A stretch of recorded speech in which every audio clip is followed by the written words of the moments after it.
kok satu kamu bukan keturunan situ, tapi di situ ada yang kayak di situ cikal bakal yang membangun desa itu gitu loh.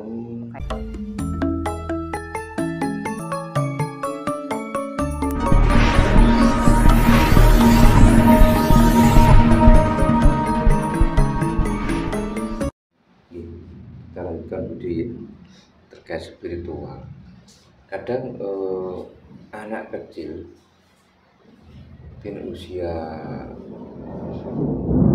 3 tahun itu sampai 5 tahun itu kadang tahu tentang hal-hal gaib, kan ada kan hal seperti itu. Nah, kalau kita lihat anak-anak kayak itu merupakan kekuatan apa, Budi? Dia kan belum pernah belajar spiritual, tapi kan udah tahu hal-hal yang makhluk astral itu kan dia paham. Nah, itu bagaimana, Budi?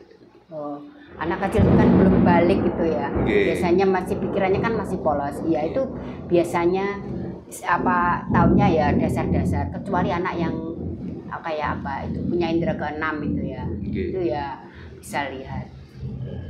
Kayak gitu. Berarti itu termasuk anak indigo ya, Budi ya? Bisa juga. Bisa juga. Tapi nanti umur berapa gitu nggak mesti sampai besar. Ya memang ada indigo yang sampai tua ada terus yang nanti udah balik itu hilang gitu ada. Ada nggak, Budi, trik untuk membuka mata batin versinya Budi ya itu? Ada, ya pakai ritual. Pakai ritual. Apa sih, Budi, keistimewaannya jika mata batin kita itu sudah terbuka gitu? Ya kalau orang tertentu ya senang kita bisa melihat makhluk-makhluk astral, ada yang mengganggu, kadang ada kita bisa anak kecil yang rewel atau apa itu kita kan bisa membantu.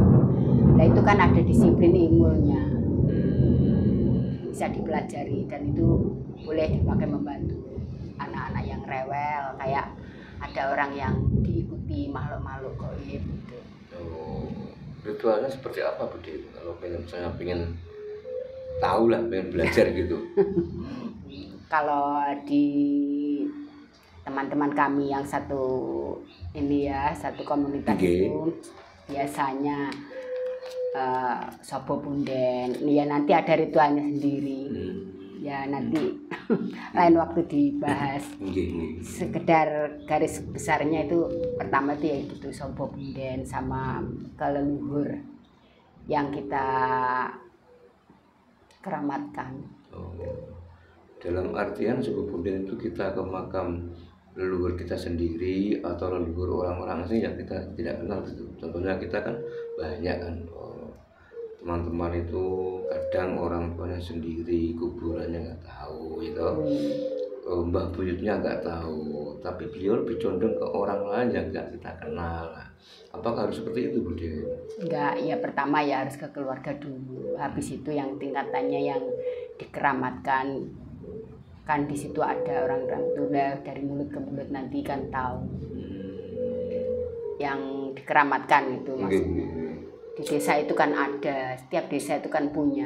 Cuma ada yang tahu dan ada yang enggak. Ada yang dipelihara, ada yang nggak dikeramatkan itu kan ada. Tapi tiap desa mesti ada.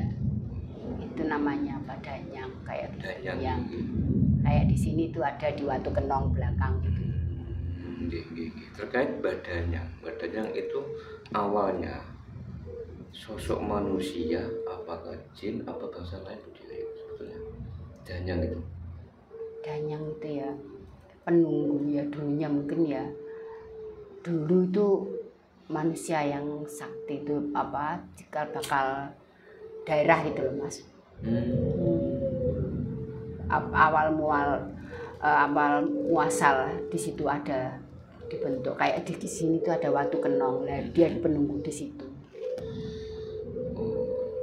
Berarti ketika di desa A misalnya, Budi, kan ada dananya namanya siapa gitu kan. Berarti orang satu kampung itu termasuk keturunan dari danyang itu apa bukan, Budi? Bukan. Kok iya ini, kok satu kamu bukan keturunan situ, tapi di situ ada yang Kayak di situ cikal bakal yang membangun desa itu gitu loh. Kayak gitu. Setahu saya, tapi kadang ada yang beda pemahaman. Tapi saya menurut mbah saya yang saya kan bergurunya dulu awal muasalnya itu kan dari mbah saya. Itu mbah saya ngasih taunya kayak gitu. Jadi kayak gini. Di warung saya itu dulu mbah saya yang jualan ya. Terus mbah saya itu nunggu di situ. Lama kelamaan itu jadi penunggu situ gitu loh, kayak gitu. Meskipun dia dimakamkan di kuburan gitu ya, tapi secara arwahnya itu dia ada di situ gitu. Kayak gitu. Jadi pas apa gitu, oh yang di situ ada anak kecil, oh yang di situ Mbah Jah gitu. Berarti orangnya itu di situ gitu. Berarti orang satu kampung itu belum tentu keturunan Danyang Ibu deh. Kok keturunan Danyang? Ya, keturunan dari leluhurnya sendiri. Kalau Danyang itu yang menguasai daerah situ. Makanya kalau di sini kalau Nun Sewu mau apa-apa itu ya kaki Danyang, nini Danyang, Dedanyang dusun Watu Kenong. Kadang kalau Nun Sewu ini saya buka sedikit ya, kalau ada orang minta tolong itu pasti saya Nun Sewu pertama yang maha kuasa, yang kedua Danyang, iya, yang ketiga diri saya, karena semua itu orang yang berspiritual itu percaya kekuatan itu ada di dirinya, kekuatan ada di batinnya. Ya beda religius sama spiritual. Kalau religius itu berdasarkan pada apa yang dipuja, pemujaan, kitab suci yang disepakati, mungkin Al-Quran itu kayak gitu. Soalnya pemahaman kulo terkait Danyang Bude, dalam berasa itu mungkin Danyang itu dulunya manusia yang pertama kali tinggal di sini, ya kayak gitu. Terus dia tuh punya anak, punya cucu dan lain sebagainya, terus jadilah sebuah desa. Nah, berarti orang satu desa itu masih keturunan Danyang. Nah, saya predisinya gitu. Oh ya, beda pemahaman. Kan orang itu ada yang dari desa sana ke sini lah kayak gitu. Kalau kalau gini kan sudah monggo. Enggak apa-apa, tiap orang beda pendapat.